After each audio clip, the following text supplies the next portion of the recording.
Kwanza kabisa naomba nimshukuru Mwenyezi Mungu kwa kutuwezesha siku ya leo kufika salama na hatimaye kuniwezesha kuchukua fomu tena kwa ajili ya kugombea nafasi ya ubunge.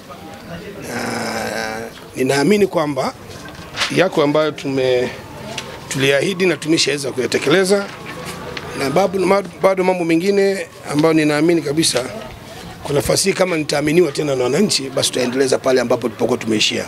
Kwa hiyo nia kuja kuchukua fomu ni kwamba nimeona bado Sumbawanga nahitajika sana kuja kuwatumikia wananchi. Kwa hiyo tuliahidi, tukatekeleza, na leo tumemaliza muda wetu. Basi kwa demokrasia baada ya miaka 5 lazima uchukue fomu tena ili uweze kugombea. Sasa mimi niwashukuru kwanza wananchi kwa kuendelea kuniamini, kwa kunipa nafasi ya kuwa mbunge kipindi kilichopita.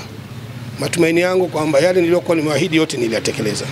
Kwa hiyo yajayo, kwa sababu tuna ilani yetu mpya ambayo tutainadi wakati wa uchaguzi, basi naahidi endapo kama tutafanikiwa, basi nitaendeleza kuisimamia ilani ile ambayo tutakuwa nayo wakati huo.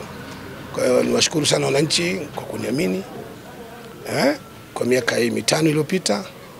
Basi tuendelee kumwomba Mwenyezi Mungu mchakato ulipokuwa umeendelea, majina yakirudi, basi tuweze kupambana ili kuweza kuhakikisha hizi chaguzi.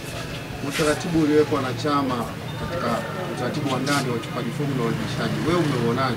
Mimi naona uko vizuri sana kwa sababu dunia inabadilika, unajua kila siku mambo yanakuja mapya. Kwa hiyo mambo ya zamani na ya sasa mimi naamini yako tofauti. Sasa hivi tumeona kwamba chama kimekaa vizuri, kimepambanua, na mwisho wa siku kupitisha hizo kanuni za uchaguzi ambazo naamini zimeenda sawa, na hakuna mwana CCM ambaye anaweza kusikitika katika hili. Kwa hiyo naamini tuko vizuri na chama kimekwenda sahihi na wakati sahihi. Ushindani lazima uwepo, na mimi naamini sisi wote tuliokuja kuchukua fomu tumejipima, ndio kama tunatosha kuja kuchukua fomu na kuchaguliwa kuongoza jimbo hili la Sumbawanga mjini.